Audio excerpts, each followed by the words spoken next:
Leitura Bíblica Anual. Versão King James atualizada. Êxodo 17 versículo 8 a 19 versículo 15. E aconteceu que os amalequitas vieram atacar os filhos de Israel em Refidim. Então Moisés ordenou a Josué: escolhe homens, e amanhã sai para combater contra Amaleque. Eu me posicionarei no alto da colina, com o cajado de Deus em minhas mãos. Fez Josué como Moisés tinha orientado, e saiu para lutar contra os amalequitas. Enquanto isso, Moisés, Arão e Hur subiram até o alto da colina. Durante o tempo em que Moisés ficava com as mãos levantadas, Israel prevalecia no combate. Quando, porém, Moisés baixava as mãos cansadas, Amaleque tinha vantagem. Ora, as mãos de Moisés estavam pesadas. Tomando então uma pedra, puseram-na debaixo dele, para que nela pudesse assentar-se. Arão e Hur mantiveram erguidas as mãos de Moisés, um de cada lado. Assim suas mãos permaneceram firmes até o pôr do sol. E Josué pôs em fuga Amaleque e seu povo, ao fio da espada. Então Yahvé ordenou a Moisés: escreve isto para memorial em livro e declara a Josué que hei distinguir a memória dos amalequitas de debaixo do céu. Depois Moisés construiu um altar, e pôs-lhe este nome: Adonai Nissi. O Eterno fez-me aqui um grande milagre. Porque ele declarou: porquanto Deus levantou a sua bandeira de guerra e jurou, sobre seu trono, que o Eterno lutará contra os amalequitas, de geração em geração. Jetro, sacerdote de Midian e sogro de Moisés, foi informado sobre tudo que Deus havia realizado em benefício de Moisés e de Israel, seu povo, como Yahvé havia feito Israel sair do Egito. Moisés havia mandado Zípora, sua esposa, para a casa de seu sogro Jetro, que a recebeu com seus 2 filhos, um dos quais se chamava Gerson, porque Moisés justificara: sou um imigrante em terra estrangeira, e o outro, Eliezer, porque o Deus de meu pai é minha ajuda e me libertou da espada do faraó. Jetro, o sogro de Moisés, foi junto com os filhos e a esposa de Moisés encontrar-se com ele no deserto, onde estava acampado junto à montanha de Deus. Disseram a Moisés: eis que teu sogro Jetro vem a ti, acompanhado de tua esposa com os teus 2 filhos. Moisés saiu ao encontro do sogro, inclinou-se diante dele, abraçou-o e indagando pelo bem-estar um do outro, entraram na tenda. Moisés contou ao sogro tudo que o Senhor havia feito ao faraó e aos egípcios por causa dos filhos de Israel, assim como todas as tribulações que encontraram pelo caminho, das quais o Senhor os livrara. Jetro alegrou-se por todo o bem que o Senhor tinha feito aos filhos de Israel, livrando-os da mão dos egípcios. Então Jetro disse: bendito seja Yahvé que vos libertou da mão dos egípcios e da mão do faraó, e libertou o povo da submissão aos egípcios. Agora sei que Yahvé é maior que todos os deuses, porquanto ele os superou exatamente naquilo de que se vangloriavam. Jetro, o sogro de Moisés, ofereceu a Deus um holocausto e sacrifícios. Vieram Arão e todos os anciãos de Israel, para comerem pão com o sogro de Moisés, na presença de Deus. No dia seguinte, assentou-se Moisés para julgar as questões do povo, e as pessoas estavam em pé diante de Moisés desde a manhã até o entardecer. O sogro de Moisés, observando todo o trabalho dele para atender todo o povo que o procurava, questionou: que é isto que fazes com o povo? Por que te assentas sozinho, e todo o povo está em pé diante de ti, desde a manhã até o pôr do sol? Replicou Moisés ao sogro: é porque o povo vem a mim para consultar a Deus. Quando tem uma questão, vem a mim. Julgo entre um e outro e lhes faço conhecer os mandamentos e as leis de Deus. O sogro de Moisés lhe sugeriu: não é bom o que fazes, certamente em breve ficareis exaustos, tu e teu povo, porquanto esta tarefa é sobremodo pesada para ti, não te será possível realizá-la sozinho. Agora, pois, escuta o conselho que te darei para que Deus esteja contigo, representa o povo diante de Deus, e introduza suas causas junto a Deus. Ensina-lhes os estatutos e as leis, faze-lhes conhecer o caminho a seguir e as atitudes que devem tomar. Mas escolhe do meio do povo homens capazes, tementes a Deus, que sejam dignos de confiança e inimigos de ganho desonesto. Estabelece-os como chefes de 1000, chefes de 100, chefes de 50 e chefes de 10. Eles julgarão o povo em todo o tempo. Toda causa mais complexa trarão a ti, mas para todas as questões menos difíceis, eles mesmos poderão encontrar a solução. Desse modo será mais leve para ti, pois esses líderes te ajudarão a dividir o trabalho e levar o peso diário da carga. se assim fizeres, e se dessa maneira Deus te instruir, poderás então suportar as dificuldades, e todo este povo voltará para suas habitações satisfeito. Moisés acatou o conselho de seu sogro, fez tudo como ele havia sugerido. Selecionou homens capazes de todo o povo, chefes de grupos de 1000 pessoas, de 100, de 50 e de 10. Esses foram estabelecidos como juízes permanentes do povo. As questões difíceis levavam para Moisés, todas as mais simples, no entanto, eles mesmos resolviam. Então Moisés e seu sogro Jetro se despediram, e este retornou à sua terra. No terceiro mês depois da saída das terras do Egito, naquele dia, os filhos de Israel chegaram ao deserto do Sinai. Após terem saído de Refidim, entraram no deserto do Sinai, e o povo de Israel acampou ali, diante do monte Sinai. Então Moisés subiu ao monte para encontrar-se com Deus. E do monte Yahvé o chamou e lhe ordenou: assim dirás à casa de Jacó e declararás aos filhos de Israel: vós mesmos vistes o que eu fiz aos egípcios, e como vos carreguei sobre asas de águia e vos trouxe a mim.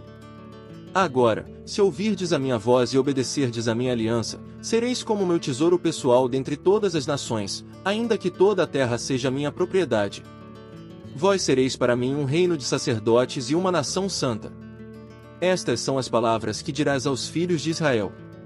Veio Moisés, convocou os líderes anciãos do povo e declarou diante deles todas as palavras que Yahvé lhe havia ordenado. Então todo o povo afirmou unânime: tudo o que Yahvé mandou, nós faremos, e Moisés declarou diante do Senhor as palavras de resposta do povo. Disse o Senhor a Moisés: eis que virei a ti na escuridão de uma nuvem, para que o povo ouça quando eu falar contigo, e para que também confiem sempre em tua sinceridade. E Moisés relatou ao Senhor tudo quanto o povo declarara em resposta.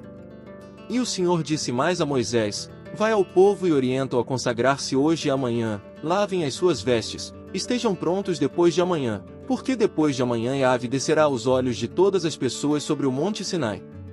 E tu fixarás os limites em torno do monte e instruirás o povo: cuidai de não subir ao monte, e não toqueis sequer nos seus limites. Todo aquele que tocar no monte será morto. Ninguém porá a mão sobre ele, será apedrejado ou flechado, quer seja homem quer seja animal, certamente não viverá. Quando soar prolongadamente o som do chofar, o chifre de carneiro, então poderão subir ao monte livremente. Moisés desceu da montanha e foi encontrar-se com o povo. Ele fez que o povo cumprisse o ritual de santificação decretado, e todos lavaram suas vestes. Em seguida, avisou ao povo: estai, pois, preparados para depois de amanhã e até lá não vos chegueis à mulher. Mateus 22 versículo 34 a 23 versículo 12. Assim que os fariseus ouviram que Jesus havia deixado os saduceus sem palavras, reuniram-se em conselho. E um deles, juiz perito na lei, formulou uma questão para submeter Jesus à prova: mestre, qual é o maior mandamento da lei?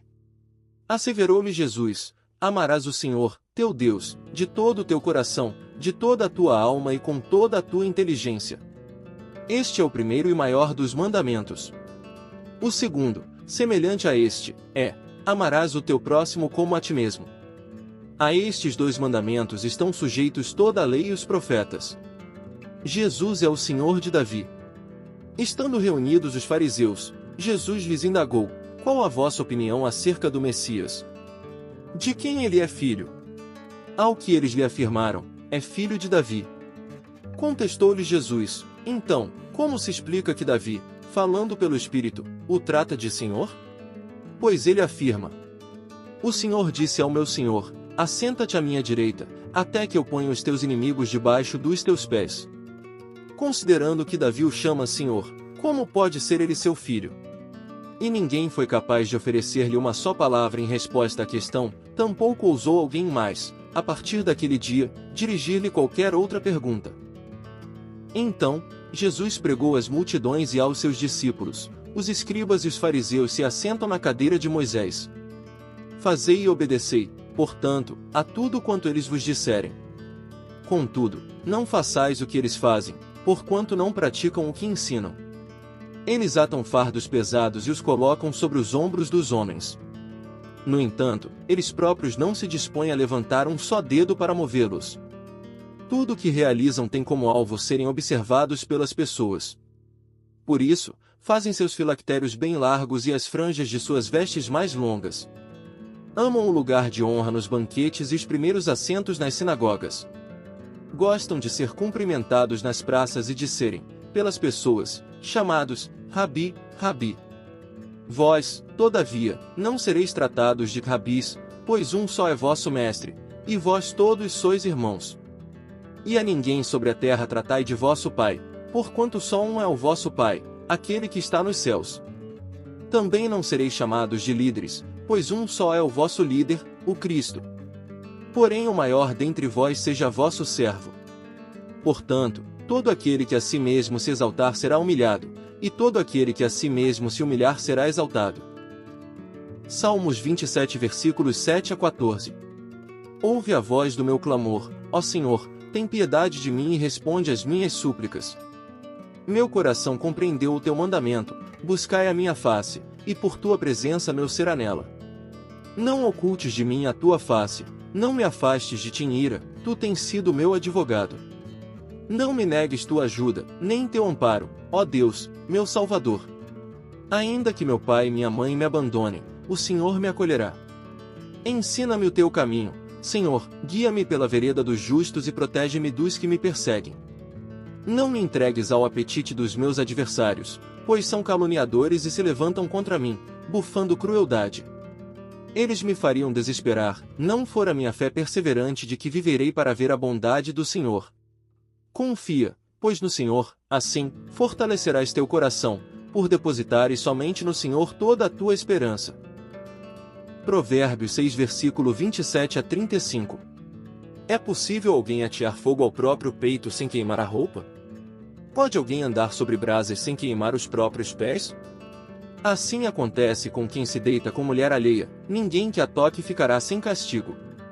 O ladrão não é execrado se, faminto, furta para matar a fome? Contudo este, quando for pego, deverá pagar 7 vezes o que furtou, ainda que isso lhe custe tudo o que tem em casa. Mas o homem que comete adultério não tem juízo, qualquer pessoa que assim procede a si mesmo se destrói. Sofrerá ferimentos e vergonha, e a sua humilhação jamais se apagará. Pois o ciúme desperta a fúria de um homem, que não terá misericórdia quando se vingar. Não aceitará nenhuma compensação, nem os mais caros presentes servirão para acalmar sua ira.